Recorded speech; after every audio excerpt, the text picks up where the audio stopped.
Jorgelina, días atrás conversábamos un poco de nuestra coyuntura general y siempre esta Argentina de una semana a la otra renueva temáticas, ¿no?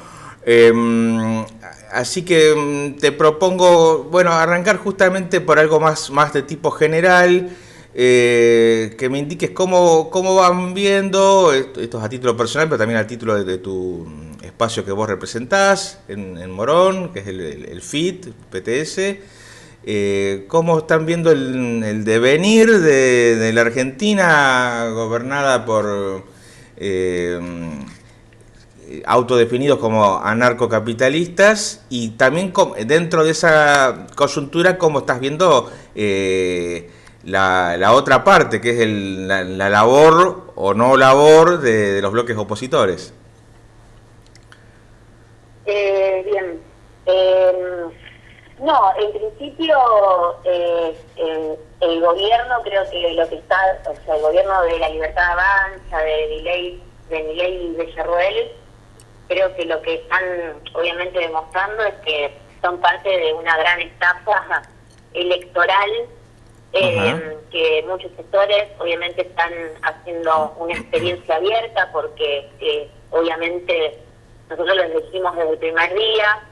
El voto a Milei era un voto de mucha bronca y mucho descontento de la situación de la que se venía, ¿no? Porque sí, no podemos olvidar que el gobierno anterior se había ido con índices inflacionarios, con el 40% de pobreza en nuestro país, problemas estructurales ligados a salud, educación, vivienda, trabajo, jamás resueltos, en el marco, ¿no?, de haber reconocido un fraude de deuda que había adquirido el macrismo, y que eso, al no ponerse en cuestionamiento, implicaba poner la economía de nuestro país al servicio de devolver, no importa cómo, ¿no?, cada uno de los dólares y pesos de deuda y control por parte del Fondo Monetario Internacional de nuestra economía. Sí. Y el gobierno de Milei asume diciendo una gran frase, que es que obviamente la crisis y la situación que se está viviendo en el país le va a empezar a pagar la casta.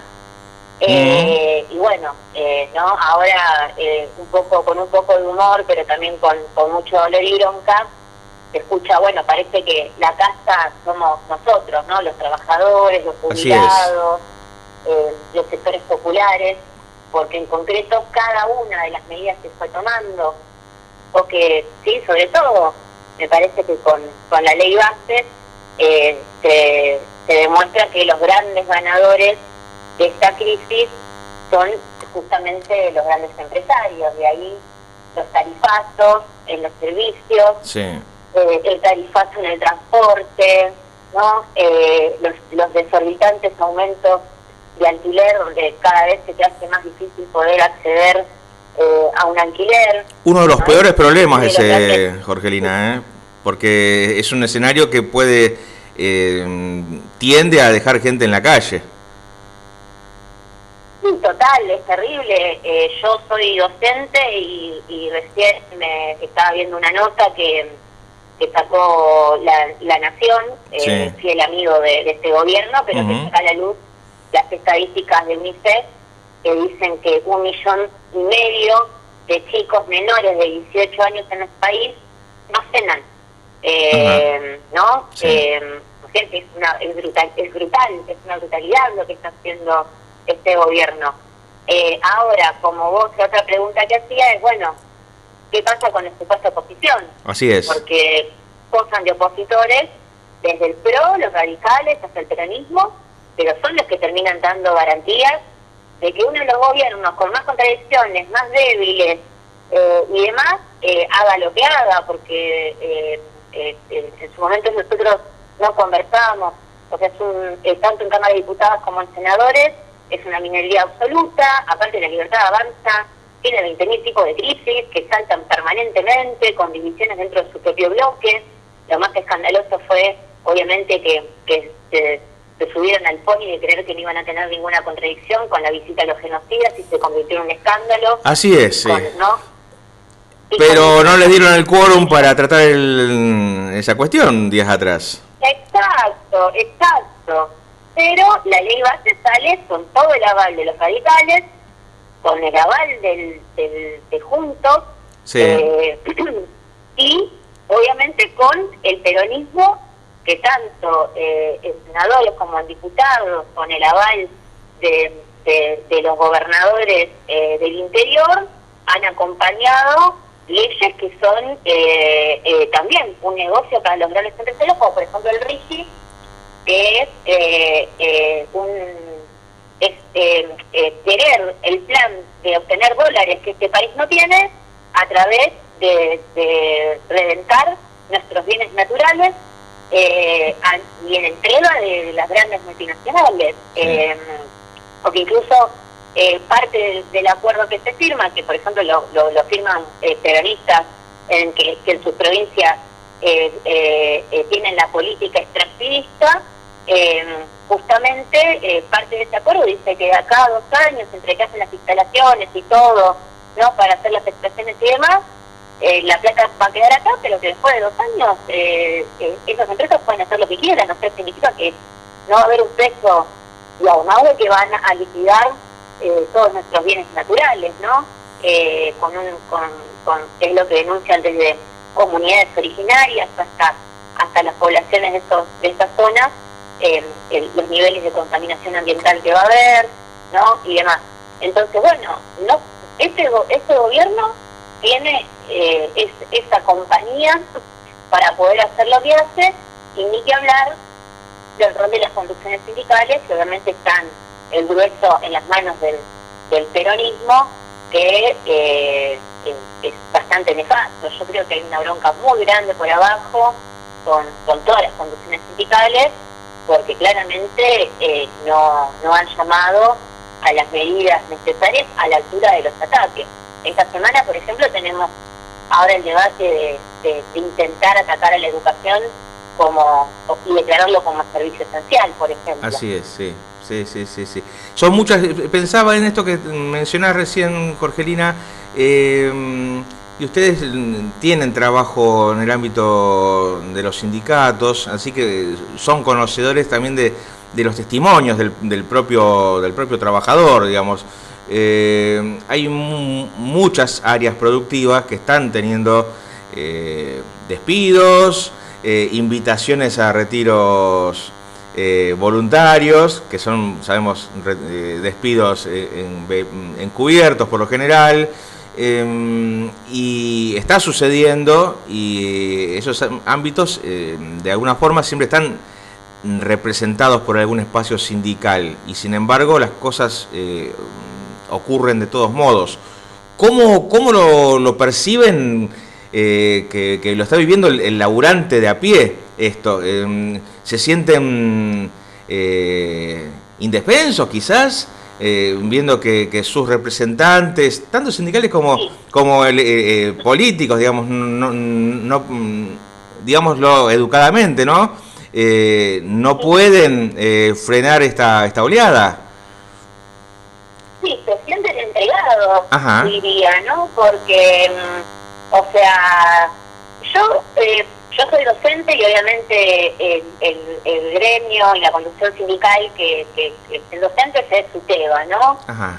Que a su vez es parte de la CTA y de CETERA a nivel nacional.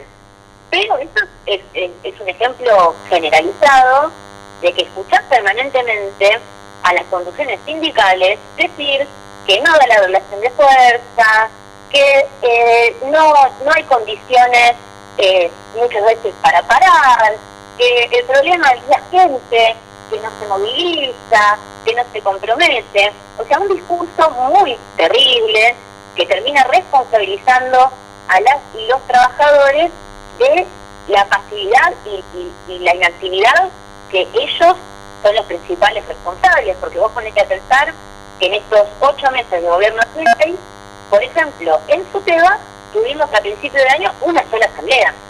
Ajá. Una sola asamblea. O sea, ¿en qué espacio vamos a deliberar las y los trabajadores? ¿En qué espacio podemos decir, bueno, estamos viendo este ataque, estamos viendo esta problemática, ¿por qué no tomamos tal medida de fuerza? Desde abajo hacia arriba. Y creo que, por ejemplo, yo te daba el ejemplo de mañana porque imagínate, el intento de declarar a la educación servicio esencial significa atacar el derecho a huelga de las y los docentes. ¿Por qué? Porque no es que Milei y los radicales y Juntos, que son los principales interesados en este proyecto, dicen, bueno, la educación es esencial y vamos a destinar más presupuesto de educación, vamos a resolver los problemas estructurales que tienen los edificios y las escuelas, vamos a potenciar los alimentos que llegan a las escuelas. No, o sea, la esencialidad es decir que los trabajadores de la educación no vamos a poder hacer paro y que tenemos que garantizar el 70% de la presencialidad. Y en ese marco, Cetera mañana no está llamando al paro, llama a una supuesta jornada de lucha donde tenés que anotar en un papelito, ¿no?, para poder participar el día de mañana, sin estar llamando a asamblea, sin instalarlo ofensivamente en todas las escuelas y en todos los grupos de WhatsApp. Y hay mucha bronca. Entonces los docentes dicen, ¿cómo puede ser que no hay paro? ¿Cómo puede ser que no están llamando las medidas? Que sí, o sea, el laburante, además de que ve que las condiciones sindicales tienen sus negocios, aparte fue un escándalo que la CGT se supo que se sentó a negociar con el gobierno todo lo que es la reforma laboral, o sea, sí, es totalmente escandaloso, y ni que hablar que tenés el 50% de nuestro país que está en condiciones totalmente precarias, que no tiene ningún tipo de representación sindical y que hasta el final, obvio, tampoco las condiciones sindicales llaman a organizar y a unir toda esta fuerza para pelear con un solo puño, con acciones en la calle, con paro, con movilización, incluso para nosotros la perspectiva de la huelga general, que es demostrar que los trabajadores tenemos fuerza. No es que no hay luchas en el país, hubo una lucha muy importante que fue Misiones de los docentes, sí, y los docentes que ganaron la pelea. Hubo y va a haber otra vez marchas y paros de la universidad, estuvo las acciones de los trabajadores y las trabajadoras del Hospital Posadas, que ya lograron 14 reincorporaciones, sí, producto de la organización y la lucha. Está la pelea del neumático, la pelea de los aceiteros. El problema es que muchas de esas luchas le dan pese a sus condiciones sindicales o responsables, ¿no?, de que podrían estar llamando a otro tipo de medidas. Por eso hay que fortalecer, desde abajo hay que fortalecer la unidad, la coordinación de todos los procesos que se den, porque es la única forma de poder arrancar a las conducciones sindicales las medidas que se necesitan. Sí, muy sensato lo que planteas, y pensaba algo recién escuchándote puntualmente en referencia a la declaración de servicio esencial de la educación. Hay sectores que avalan esa medida, que siempre insisten mucho en enfatizar su vocación, lo ponemos entre comillas, en defensa de la educación pública y banderas del pasado, vamos a decirlo de esa manera. Pero de todo, lo curioso es que convalidan esta medida y muchas otras a un gobierno que explícitamente ha planteado que su objetivo es destruir desde adentro el Estado Nacional. No se entendería mucho. ¿Cómo lo evalúan ustedes? ¿Cómo ven esa contradicción tan expuesta? Mira, yo te voy a decir, te estaba escuchando y la verdad me empiezo a recordar todos los discursos públicos de referentes políticos contra los docentes, y claramente gobierno tras gobierno se intenta una gran campaña contra la docencia y contra la educación. O sea, vamos a remontarnos. Cristina, cuando decía que no nos podíamos quejar porque teníamos 4 meses de vacaciones, trabajábamos pocas horas, cobrábamos un salario, ¿no? Como sí, que trabajamos 4 horas aparte, 4 o 5 horas, me acuerdo que había dicho. Sí. Pero estos discursos, imagínate que van generando un clima contra la docencia, todo lo contrario a reconocer, ¿no?, el enorme trabajo cotidiano que hacemos las y los docentes, porque si la escuela se sostiene es por los docentes, las familias y los estudiantes. Somos los verdaderos comprometidos. Sí. Incluso muchas veces sacamos plata de nuestro bolsillo para sostener es histórico a la eso, propia, es histórico y a la propia escuela. lo he vivido, claro, eso, en carne propia, sí. Claro, y el trabajo colectivo que generamos en unión y demás es parte de sostener. Después vino la campaña electoral, que yo me acuerdo en su momento, que también se peleaban todos para ver quién era más de derecha con la educación. Yo me acuerdo que más se hablaba del presentismo, y que Nicolás del Caño estuvo muy bien en ese momento, que le dijo, bueno, señor Sergio Massa, usted es un cara dura, porque usted no va nunca al Congreso, es uno de los que más ausentismo tiene en la Cámara, y usted viene a hablar de presentismo a la docencia. Bueno, y después ni que hablar, bajo el gobierno de Macri Vidal, ¿no?, que también hicieron una gran campaña contra los docentes, bueno, perdóname, Jorgelina, María Eugenia Vidal tiene en su debe 2 muertes totalmente evitables en el ámbito docente. Claro, sí, obvio. Sandra y Rubén. Pero a su vez, yo creo también que los problemas estructurales jamás resueltos en la educación, porque ahí tenés, o sea, está bien, o sea, nosotros, si hay algo que enfrentamos, es toda la política educativa que tiene este gobierno, que es meritocrática, mercantilista. Somos conscientes que en la salud y en la educación quiere avanzar en una política de privatización, sí, que haya escuelas para ricos y escuelas para pobres, pero tampoco podemos defender las condiciones en las que durante tantos años dejó también la escuela pública el peronismo. O sea, porque las escuelas se nos caen a pedazos, porque los alimentos no son en la cantidad y calidad que se merecen los estudiantes, menos en épocas de crisis, porque los trabajadores docentes tenemos que trabajar 2 o 3 años para llegar a fin de mes, porque significa que dejas la vida en el trabajo. Bueno, puedo dar un montón de ejemplos. Entonces acá lo que hay que discutir profundamente, que por eso yo lo decía al inicio, sí, el acuerdo con el Fondo Monetario Internacional, no hay Fondo Monetario Internacional bueno, también como nos quiso hacer creer el peronismo, o nos decía que no se iba a pagar con el hambre del pueblo. Nosotros sabemos que es el FMI, y sabemos que es un saqueo, y que cumplir con ese fraude de deuda iba a traer ataques a las y los trabajadores y sectores populares. Por eso, una de las discusiones centrales que siempre hicimos era que había que desconocer ese fraude de deuda. Incluso el problema que tenemos en Argentina no es Argentina, eso es un problema de toda Latinoamérica, un poco la otra vez también intercambiábamos, que es una política de sometimiento por parte de Estados Unidos, completamente, sí, que tendríamos que desarrollar un gran movimiento, obviamente, para pelear por sacarnos de encima esa bota que lo único que impide es que todos esos recursos vayan a las principales necesidades que tenemos nosotros, porque no es que no hay plata, como dice Milei, o lo que dice Axel Kicillof, dice, bueno, como Milei ajusta en Nación, yo trato de sostener con la provincia de Buenos Aires, pero tampoco me van a dar los números porque nos están ahogando financieramente. Bueno, pero hay ahogo financiero porque en realidad toda la plata que se genera en este país va al Fondo Monetario Internacional. Entonces hay que discutir cuáles son las verdaderas prioridades.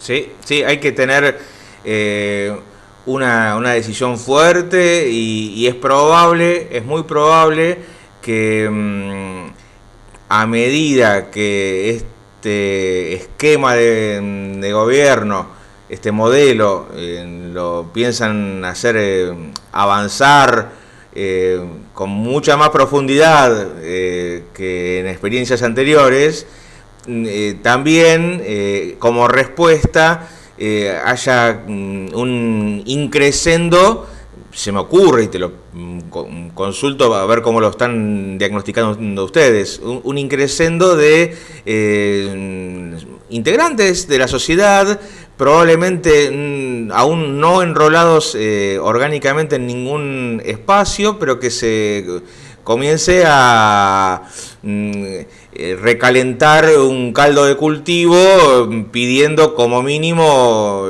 una salida completamente alternativa a la vigente. Sí, obviamente que ante los ataques que cada vez, o sea, no puede haber escenarios buenos ante semejante situación crítica de nuestro país, que todos los analistas hablan, ¿no?, de que no va a haber crecimiento económico, más todas las... Al contrario, sí.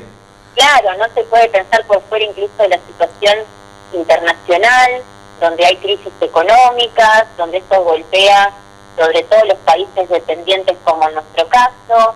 El gobierno especulaba todo el tiempo con que iban a venir inversiones, pero siendo un país tan inestable en lo económico y en lo político, ¿no? ¿Quién va a querer venir a invertir? A su vez la especulación de los grandes empresarios, como por ejemplo los del campo, que están pidiendo un mayor ataque a los trabajadores, que piden la suba del dólar. Eso significa inflación y devaluación de los salarios, porque lo único que le importan son sus bolsillos.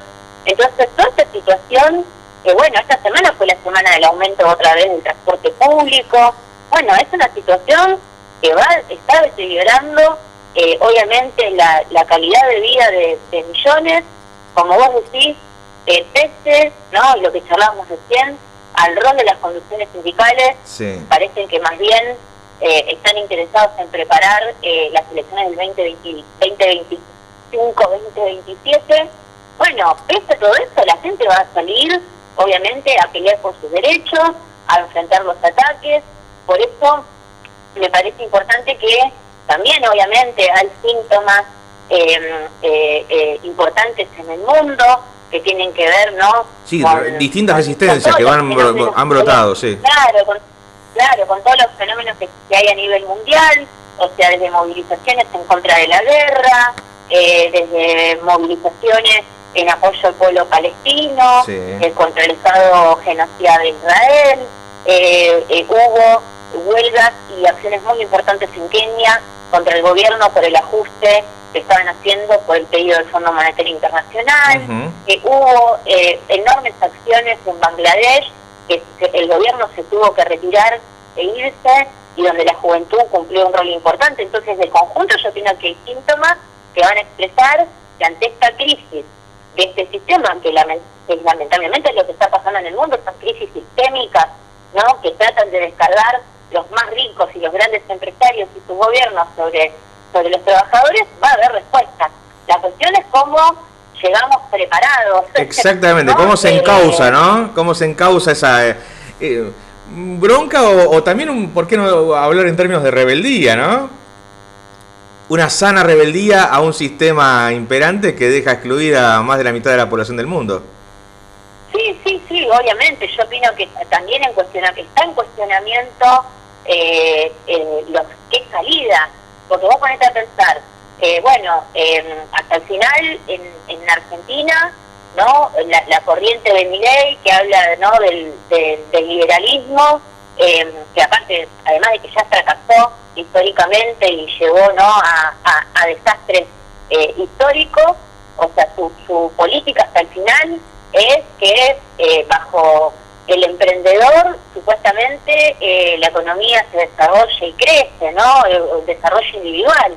Ahora, del otro lado, te dicen estatismo, un Estado supuestamente presente, y en realidad, hasta el final, lo que también está ocultando este modelo es que hay un sector minoritario que se enriquece a costa de lo que producimos millones de trabajadores, porque la clase que productora, la clase que genera las principales riquezas de este país y del mundo, somos las y los trabajadores. O sea que a través del trabajo cooperativo que realizamos todos los días, generamos obviamente las riquezas sociales. El problema es que esto termina estando en un puñado de personas que cada vez se enriquecen más, porque su sed es un estado de ganancias, de salvarse ellos solos. Por eso nosotros, cuando planteamos demostrar que hay otra salida de mano de los trabajadores, que por ejemplo, yo te voy a dar un ejemplo concreto, sí, cuando decimos que se podrían generar más de 1 millón de puestos de trabajo si las principales 12.000 empresas de este país, las grandes multinacionales, se generarían trabajar 6 horas, 5 días a la semana, generando un horario más de trabajo y puestos laborales, vos podrías atacar la desocupación y podés atacar también la precarización del trabajo, con un salario igual a la canasta familiar. Pero obviamente, cualquier laburante que te va a decir, bueno, Jorgelina, pero eso, ¿qué empresario lo va a querer hacer? No, obvio, ningún empresario lo quiere hacer. Lo que queremos demostrar es que están dadas las condiciones del desarrollo tecnológico y que nosotros tenemos la capacidad como trabajadores justamente de poder dar una salida. Ahora, para pelear por esa perspectiva, tenemos que organizarnos, luchar, pero que hay otra forma, otra sociedad por la cual pelear, segurísimo. Lo que pasa es que siempre te quieren hacer creer que te queda elegir entre lo menos peor. Y ahí me parece que también en la izquierda tenemos el desafío de mostrar que hay un programa y una salida de mano de los trabajadores. Para ir cerrando, Jorgelina, algo que conversábamos días atrás y que viene en relación con esto último que estás describiendo, yo te planteaba que de algún modo las teorías del marxismo están más vigentes que nunca, 150 años después de ser escritas, porque lo que subyace de esta lucha es que hay que reducir el concepto de plusvalía que viene desarrollando el empresariado en Argentina con su búsqueda de super ganancias, que no es ni más ni menos que eso, y por ahí se empieza podemos empezar a hablar en términos de redistribución de las riquezas. Sí, yo creo que las ideas del marxismo están más frescas que nunca. Por algo también, ¿no? Milei todo el tiempo se ataja y quiere, sí, claro, debatir con el socialismo y el comunismo, gran favor que también nos hace, porque obviamente ante la experiencia con su gobierno, que ya estamos viendo, que está demostrando que está llevando a la pobreza y a una crisis histórica, creo que muchos y muchas se van a preguntar, bueno, ¿qué es este fantasma del que habla Milei, que tanto miedo le tiene, que es el socialismo y el comunismo? Entonces, sí están más vigentes que nunca, porque este sistema capitalista no solo fue el que llevó a 2 guerras mundiales, es el sistema capitalista que actualmente está llevando a crisis económicas internacionales, a guerras, pero también es un sistema que, como dijo Marx, crea su propio sepulturero, porque como vos dijiste, va a haber resistencia. Entonces, por eso la necesidad de organizarnos desde ahora, por lo menos, bueno, nosotros obviamente desde el PT, en el Frente de Izquierda, somos socialistas, peleamos por transformar esta sociedad de raíz y creemos que hay que fortalecer la organización. Invitamos a todos aquellos y aquellas que bancan a la izquierda, que opinan que no, que lo ven a Nico, a Miriam, a Bill, Cachipi, y que dicen, bueno, me representan, dar el paso de empezar a sumarse, a organizarse y a construir esta fuerza que se necesita ahora para justamente prepararnos para esos escenarios que se vienen, porque vamos a pelear contra todo tipo de ataques que se intente llevar adelante, y vamos a pelear obviamente por todos nuestros derechos y por una salida totalmente distinta. Entonces, se abren también eso, ¿no? Nuevas posibilidades de poner las ideas de los socialistas a la ofensiva y demostrar, ¿no? que hay un programa. Por eso,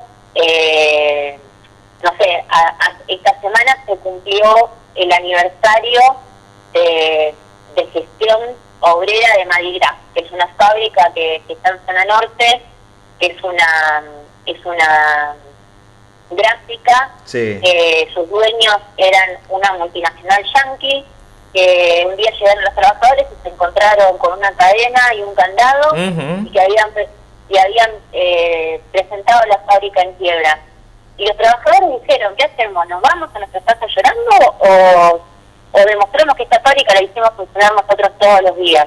Bueno, y en asamblea decidieron ingresar a la fábrica, ponerla a funcionar, y obviamente bajo este sistema es imposible que obviamente puedan subsistir muchas veces las cooperativas, porque es un juego desigual con las grandes empresas. Sí, los jueces suelen estar en contra, pero han resistido muchos años algunas fábricas recuperadas, muchos años. Claro, claro, pero que lo que demuestra Madrid en chiquito es que si los trabajadores pueden hacer funcionar la fábrica, a su vez en asamblea deciden cuánto cobran, deciden qué se hace y qué no se hacen, han hecho donaciones de cuadernos para las escuelas de la zona, demostraron que se puede poner en funcionamiento la fábrica en cuidado con el ambiente. O sea, se demuestra que cuando está en manos de los trabajadores se puede convertir en una salida para las mayorías, y no, como vos decís, no en el robo ese de los empresarios que le roban lo que producimos los trabajadores para apropiarse de ellos, sino que responden y demuestran que se puede poner al servicio de las grandes mayorías. Entonces, esas cosas son muy valiosas, ¿no? Sobre todo para las épocas de crisis, donde incluso también hace poquito nos enteramos de unas trabajadoras en Catamarca, de una fábrica, que les pusieron dejar en la calle y que pusieron a funcionar su fábrica. O sea, entonces me parece que, bueno, que se vienen momentos en que la salida que siempre levantamos de la izquierda empieza a tomar también valores más concretos. Esperemos que vaya encauzándose por ese lado y que se sigan multiplicando todos estos ejemplos. Jorgelina, te agradezco muchísimo la comunicación y, como ya sabes, seguimos en contacto y estaremos esperando reforzar tu participación con Diario Huellas. Te mando un saludo muy grande. Dale, muchísimas gracias por todo. Bueno, seguimos en contacto. Hasta luego. Dale. Enorme movilización en defensa de la universidad pública, en defensa de la educación. Miles de estudiantes y de trabajadores que estamos acompañando esta lucha en las calles. Estamos demostrando que hay fuerzas para luchar, para ganar y justamente tirar abajo todo el plan del gobierno de Milei, que es apoyado nada más ni nada menos que por los grandes empresarios y el FMI. Es importante porque prepararnos y darle continuidad a este plan de lucha, porque están preparando un nuevo ataque como la nueva ley Ómnibus. Ese día las centrales sindicales, la CTA y la CGT tienen la obligación de tener que llamar al paro para justamente enfrentar todos sus ataques. Y bueno, y desde ya la pelea, como siempre, de asambleas y plan de lucha para darle continuidad a todas estas medidas hasta tirar abajo todo el plan de Milei. El primero, preparar la movilización, y desde ya el 9, preparar el paro nacional, que tiene que ser activo, ganando las calles. En un nuevo aniversario del golpe de Estado, volvimos a ganar las calles. Es un gran mensaje contra este gobierno de Milei y Villarroel, que justamente declaran un plan de guerra contra los sectores populares, contra los trabajadores. Estamos en la convocatoria del Encuentro Memoria, Verdad y Justicia, junto a organizaciones sindicales combativas, la izquierda. Nos hicimos presentes también desde las asambleas barriales, que desde el 20 de diciembre estamos en las calles enfrentando todo este plan. Y bueno, no es un 24 de marzo más, porque atrás de Milei sabemos que está el poder concentrado de los grandes empresarios, está Estados Unidos, el Fondo Monetario Internacional, y no es casualidad justamente que hoy un empresario como Pablo Roca, Techín, está codo a codo con el gobierno de Milei, tiene funcionarios que colocó, por ejemplo, en trabajo, en energía, y bueno, los mismos que impulsaron el golpe de Estado ayer son los que hoy quieren descargar esta crisis sobre nosotros. Por eso es importante pelear por un gran paro nacional y un plan de lucha hasta tirar abajo todo este plan contra nosotros.